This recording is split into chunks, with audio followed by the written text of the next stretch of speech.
श्रीमद् भगवद गीता महात्म्य अध्याय 10।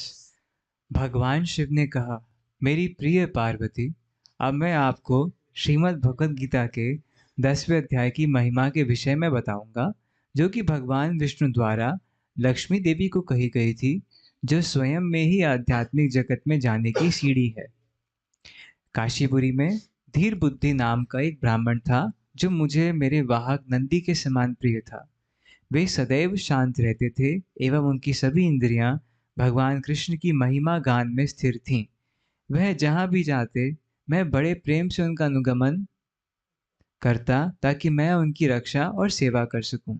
मेरी गतिविधियों को देखकर मेरे शाश्वत सेवक भृंगिरिद्धि ने मुझसे प्रश्न किया, इस महान भक्त ने किस तरह की तपस्या और अन्य धार्मिक कार्य किए हैं कि आप व्यक्तिगत रूप से इनकी सेवा कर रहे हैं? फॉलो कर पा रहे हैं? उस ब्राह्मण के पीछे शिव जी चल रहे थे। देखिए, हाँ, पढ़िए।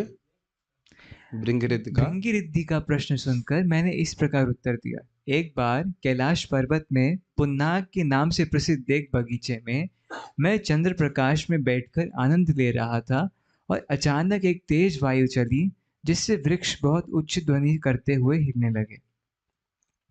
अचानक चारों ओर ऐसी छाया छा गई जैसे कोई पर्वत चल रहा हो। अचानक आकाश में वर्षा के बादल के रंग का एक बहुत विशाल पक्षी दिखाई दिया। उसके पंख फड़फड़ाने से वृक्ष हिल रहे थे और धूल उड़ रही थी। अचानक वह पक्षी जमीन पर उतरा और उसने मुझे प्रणाम किया और एक सुंदर कमल का पुष्प अर्पित किया। इसके उपरांत उसने कहा, हे महादेव, आपकी जय हो। आप सबके आश्रय हैं। आपकी महिमा की कोई सीमा नहीं है। आप उन भक्तों के रक्षक हैं जिनका अपनी इंद्रियों पर नियंत्रण है, और आप परम भगवान कृष्ण के सभी भक्तों में सबसे अग्रणी हैं। बृहस्पति जैसी महान आत्माएं हमेशा आपकी महिमा का गान करती रहती हैं, किंतु सहस्त्रमुख वाले अनंत शेष भी आपकी महिमा का पूरी तरह से वर्णन करने में सक्षम नहीं है। तो मेरे जैसे पक्षी की क्या बात करें, जिसकी ऐसी छोटी सी बुद्धि है। पक्षी की प्रार्थना सुनने के बाद मैंने पूछा, तुम कौन हो और कहाँ से आ रही हो? तुम हंस के समान दिखते हो, परंतु तुम्हारा शरीर का रंग कौवे जैसा है। उस पक्षी ने कहा, कृपया यह जानिए कि मैं भगवान का हंस वाहक हूँ, और मेरे शरीर के काले होने का कारण मैं आपको बताऊंगा। सौराष्ट्र सूरत के ही निकट ही एक सुंदर सरोवर है, जहां से ये अद्भुत स्वर्गीय कमल आया है। मैं वहां कुछ काल के लिए विहार कर रहा था। जैसे ही मैं उस स्थान से उड़ रहा था, मैं अचानक जमीन पर गिर पड़ा और मेरे देह ने काला रंग धारण कर लिया। समझ रहे हैं ना? फॉलो कर पा रहे हैं जी? उस समय मैं अपने विषय में सोच रहा था, मैं कैसे गिर पड़ा और मेरा शरीर जो कपूर के समान सफेद था, वह कैसे काला हो गया। इस तरह विचार करते हुए मैंने झील के कमलों में से एक आवाज आती सुनी, ओह हंस, उठो, मैं तुम्हें कारण बताऊंगी कि तुम क्यों गिरे और तुम्हारा शरीर काला क्यों हो गया। उस समय मैं उठा और झील के मध्य गया, जहां 5 असाधारण रूप से सुंदर कमल थे, जिनमें से एक बहुत ही सुंदर स्त्री निकली। उनकी परिक्रमा करने के बाद मैंने उनसे अपने नीचे गिरने का कारण पूछा। उन्होंने उत्तर दिया, हे काले हंस, जब तुम उड़ रहे थे तब तुम मेरे ऊपर से उड़ गए, और इस अपराध के कारण तुम्हारा शरीर अब काला हो गया है। जब मैंने तुम्हें गिरते हुए देखा तो मुझे तुम्हारे लिए दुख हुआ, अतः मैंने तुम्हें यहाँ बुलाया है। जब मैंने अपना मुख खोला तो उसमें से निकलने वाली गंध एक समय में 7,000 मधुमक्खियों को शुद्ध करने में सक्षम थी, जिन्होंने तुरंत स्वर्ग लोक में प्रवेश प्राप्त कर लिया। मेरे प्रिय पक्षियों के राजा, मेरे पास इतनी शक्ति होने का कारण मैं आपको बताऊंगी।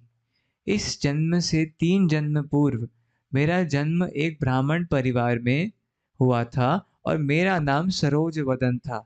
मेरे पिता ने हमेशा मुझे सतीत्व के सिद्धांतों का निर्देश दिया था, और जब मेरा विवाह हुआ तो मैंने अपने पति की बहुत निष्ठापूर्वक सेवा की।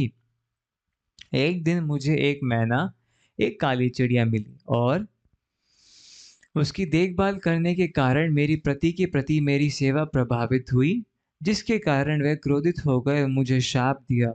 ओ पापी स्त्री! तुम अपने अगले जन्म में एक मैना बन जाओगी। अगले जन्म में मैं मैना बन गई, लेकिन सतीत्व के सिद्धांतों का दृढ़ता से पालन करने के कारण मैं कुछ ऋषियों के संपर्क में आने में सफल रही, जिन्होंने मुझे अपने आश्रम में रखा। ऋषि की एक पुत्री मेरी देखभाल करती थी। वहां रहते हुए मैं हर सुबह और शाम को श्रीमद् भगवत गीता के 10वें अध्याय का पाठ सुनती थी, जिसके कारण अपने अगले जन्म में मुझे स्वर्ग लोक में पद्मावती नाम की एक अप्सरा का देह प्राप्त हुआ। एक दिन मैं पुष्प विमान में यात्रा कर रही थी, जब मैंने इस झील पर सुंदर कमल का फूल देखा। यहाँ आकर मैं झील के जल में विहार करने लगी। उसी समय दुर्वासा मुनि वहां आ पहुंचे और मुझे पूरी तरह से नग्न देखा। उनसे भयभीत होते हुए मैं तुरंत पांचों कमलों का रूप धारण कर लिया। मेरी दो भुजाएं दो कमल बन गई और मेरे दो पैर दो कमल हो गए। मेरा शेष शरीर पांचवा कमल बन गया। दुर्वासा मुनि की आंखों से मानो अग्नि निकली। हे पापिनी! तुम इस कमल पुष्प रूप में 100 वर्षों तक रहोगी। मुझे शाप देने के बाद वह तुरंत अंतर्ध्यान हो गए, लेकिन सौभाग्य से मैं भगवत गीता के 10वें अध्याय को स्मरण करने में सक्षम थी और आज मैं अभिशाप से मुक्त हो गई। तुम्हारे मेरे ऊपर से जाने से तुम भूमि पर गिर पड़े और तुम्हारा शरीर काला हो गया। लेकिन अगर आप मुझसे श्रीमद् भगवत गीता का 10वां अध्याय सुनते हैं, तो आप इस स्थिति से मुक्त हो सकेंगे। जब पद्मावती ने श्रीमद् भगवत गीता के 10वें अध्याय का पाठ पूरा कर लिया, तो वे वैकुंठ के लिए एक विमान से चली गईं। उसके बाद मैं यहाँ आया और उस सरोवर का ये सुंदर कमल आपको अर्पित किया। शिवजी ने कहा, उस काले हंस ने अपनी पूरी कथा करने के बाद तुरंत अपना शरीर त्याग दिया और ब्राह्मण परिवार में धीर बुद्धि के रूप में जन्म लिया, समझ में आया? जिन्होंने बचपन से ही श्रीमद् भगवत गीता के 10वें अध्याय का सदैव पाठ किया। और जो कोई भी उनसे उस पाठ को सुनेगा, उसे शंख और चक्र धारण करने वाले भगवान विष्णु के दर्शन प्राप्त होंगे। जो कोई भी उस पाठ को सुनेगा, चाहे वे पतित हो और नशे के प्रति आसक्त हो, या कोई ब्राह्मणों का हत्यारा भी क्यों ना हो, उसे शंख और चक्र धारण करने वाले भगवान विष्णु के दर्शन प्राप्त होंगे। इसी कारण से मेरे प्रिय भृंगिरिद्धि, मैं सदैव धीर बुद्धि की सेवा कर रहा हूँ। समझ में आया? धीर बुद्धि गीता का पाठ करते तो शिव जी कह रहे हैं कि मुझे भी सुनने को मौका मिलेगा, इसलिए इनके पीछे भी चलता हूँ, सेवा करता रहता मेरी प्रिय पार्वती, चाहे पुरुष हो या स्त्री, सन्यासी हो या गृहस्थ, वास्तव में कोई व्यक्ति चाहे किसी भी स्थिति में हो, अगर वह श्रीमद् भगवत गीता के 10वें अध्याय का पाठ करता है, तो उसे भगवान विष्णु के दर्शन हूँ। अवश्य अवश्य प्राप्त प्राप्त होंगे। होंगे। श्री भगवान वाचा, भूय एव महाबाहो शृणु मे परमं वचः, यत्तेऽहं प्रीयमाणाया वक्ष्यामि हितकाम्यया। न मे विदुः सुरगणाः प्रभवं न महर्षयः, अहम् आदिर्हि देवानां महर्षीणां च सर्वशः। यो मामजम् अनादिं च वेत्ति लोकमहेश्वरम्, अस्य मूढः समर्थेषु सर्वपापैः प्रमुच्यते। बुद्धिर्ज्ञानमसम्मोहः क्षमा सत्यं दमः शमः, सुखं दुःखं भवो भावो भयं चाभयमेव च। अहिंसा समता तुष्टिस्तपोदानं यशो यशः, भवन्ति भावभूतानां मत्त एव पृथग्विधा। महर्षयः सप्त पूर्वे चत्वारो मनवस्तथा, मद्भावमानसा जाता येषां लोक इमाः प्रजाः। एतां विभूतिं योगं च मम यो वेति तत्त्वतः, सो विकल्पेन योगेन युज्यते नात्र संशयः। अहं सर्वस्य प्रभवो मत्तः सर्वं प्रवर्तते, इति मत्वा भजन्ते मां बुधा भावसमन्विताः। मच्चिता मद्गतप्राणा बोधयन्तः परस्परं, कथयन्तश्च मां नित्यं तुष्यन्ति च रमन्ति च।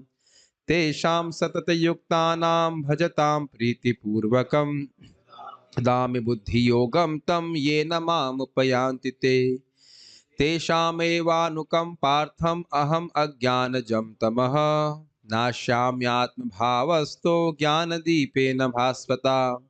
अर्जुन उवाच परं ब्रह्म परं धाम पवित्रं परमं भवान् पुरुषं शाश्वतं दिव्यम् आदिदेवम् अजं विभुम् आहुस्त्वां ऋषयः सर्वे देवर्षिर्नारदस्तथा असितो देवलो व्यासः स्वयं चैव ब्रवीषि मे सर्वमेतदृतं मन्ये यन्मां वदसि केशव न हि ते भगवन् व्यक्तिं विदुर्देवान् दानवाः स्वयमेवात्मनात्मानं वेत्थत्वं पुरुषोत्तम भूतभावन भूतेश देवदेव जगत्पते वक्तुमर्हस्य शेषेणा दिव्या हि आत्मविभूतयः याभिर्विभूतिभिर्लोकान् इमास्त्वं व्याप्य तिष्ठसि कथं विद्यामहं योगिन् त्वां सदा परिचिन्तयन् केषु केषु च भावेषु चिन्तयोऽसि भगवन्मया विस्तरेणात्मनो योगं विभूतिं च जनार्दन भूयः कथ्य तृप्तिर्हि शृण्वतो नास्ति मे मृतम् श्रीभगवानुवाच हन्त ते कथयिष्यामि दिव्या हि आत्मविभूतयः प्राधान्यतः कुरु श्रेष्ठ नास्त्यन्तो विस्तरस्य मे अहमात्मा गुडाकेश सर्वभूताशयस्थितः अहमादिश्च मध्यं च भूतानामन्त एव च आदित्यानामहं विष्णुर्ज्योतिषां रविरंशुमान् मरीचिर्मरुतामस्मि नक्षत्राणामहं शशि वेदानां सामवेदोऽस्मि देवानामस्मि वासवः इन्द्रियाणां मनश्चास्मि भूतानामस्मि चेतना रुद्राणां शङ्करश्चास्मि वित्तेषो यक्षरक्षसां वसूनां पावकश्चास्मि मेरुः शिखिरिणामहं पुरोधसां च मुख्यं मां विद्धि पार्थ बृहस्पतिं सेनानीनाम् अहं स्कन्दः सरसामस्मि सागरः महर्षीणां भृगुरहं गिरामस्मेकमक्षरं यज्ञानां जपयज्ञोऽस्मि स्थावराणां हिमालयः अश्वत्थः सर्ववृक्षाणां देवर्षीणां च नारदः गन्धर्वाणां चित्ररथः सिद्धानां कपिलो मुनिः उच्छैश्रवसमश्वानां विद्धि मामृतोद्भवम् ऐरावतं गजेन्द्राणां नराणां च नराधिपम् आयुधानाम् अहं वज्रं धेनूनामस्मि कामधुक् प्रजनश्चास्मि कन्दर्पः सर्पाणामस्मि वासुकिः अनन्त चास्मि नागानां वर्णो यादसामहं पितॄणां मर्यमाश्चास्मि यमः संयमतामहं प्रह्लाद चास्मि दैत्यानां कालः कलयतामहं मृगाणां च मृगेन्द्रोऽहं वैनतेयश्च पक्षिणां पवनः पवतामस्मि रामः शस्त्रभृतामहं यशाणां मकरश्चास्मि स्रोतसामस्मि जाह्नवी